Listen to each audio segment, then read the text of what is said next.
Apakah peluang kita ketika kita gagal bayar atau telat bayar di pinjaman online bisa masuk penjara jika kita tidak bisa membayarnya dalam waktu yang ditentukan? Nah, di video kali ini saya akan membahas mengenai masalah undang-undang baru yang baru saja disahkan, teman-teman. Nah, di sini saya akan menyoroti sebuah undang-undang, yaitu Undang-Undang Perlindungan Data Pribadi. Secara undang-undang kita sudah pasti tahu lah ya, teman-teman. Untuk pinjol, hutang piutang itu kan masuk ke ranah perdata ya. Dan sampai saat ini, yang mana kalau perdata itu masalah hutang sudah ditetapkan ya, teman-teman, dari aturan dari dulu banget. Kita tidak akan bisa masuk penjara ya kalau cuman nggak bisa bayar hutang. Clear ya, teman-teman, sampai di sini. Nah, sekarang apa hubungannya undang-undang baru ini, Undang-Undang Perlindungan Pribadi ini dengan pinjol, sehingga teman-teman bisa saja akan masuk penjara, bahkan kena denda miliaran ya, teman-teman. Pasal 68 ini bilang seperti ini ya, teman-teman. Setiap orang yang dengan sengaja membuat data pribadi untuk menggunakan diri sendiri atau orang lain dapat merugikan pihak lain dipidana paling lama 6 tahun dan denda paling banyak 6 miliar ya, teman-teman. Ini kan gede banget ya, teman-teman. Di seperti itu ya, teman-teman, terkait hukum baru tentang pidana pasal 68 ini.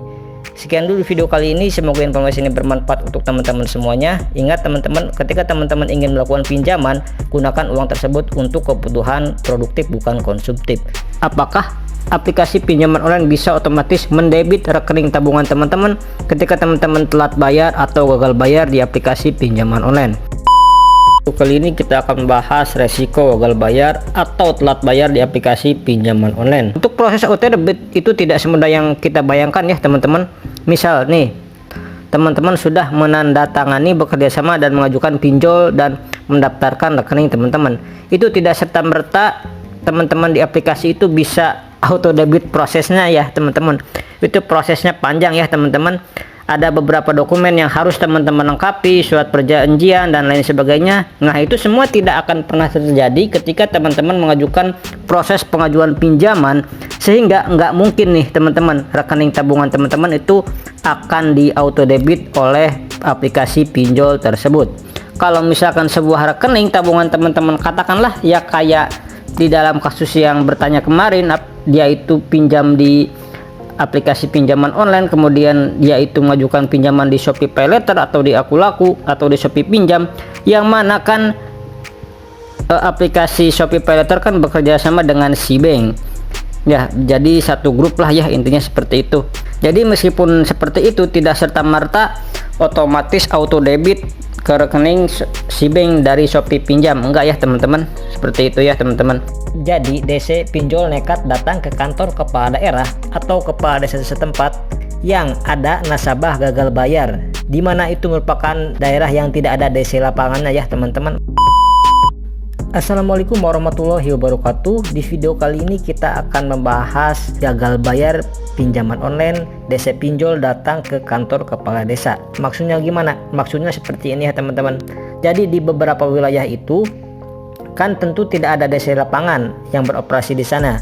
Oleh karena itu, tentunya DC itu kan tidak bisa menagih para nasabah yang gagal bayar ini datang ke rumahnya secara langsung.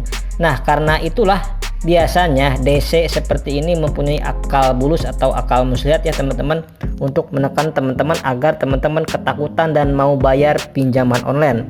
Ancaman mulai dari WA, SMS, telepon, email, dan lain sebagainya itu juga menyatakan bahwa akan mengunjungi kepala desa atau aparat desa yang sedang bertugas di kantor kepala desa untuk mendampingi menuju rumah teman-teman.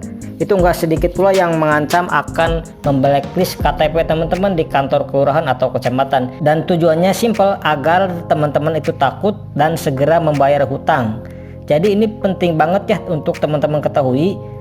Untuk ancaman-ancaman yang seperti itu yang nggak masuk akal itu pasti dilakukan, dan teman-teman jangan mudah percaya, karena begini ya, intinya selama teman-teman dipinjol itu udah nggak ada resiko terberat.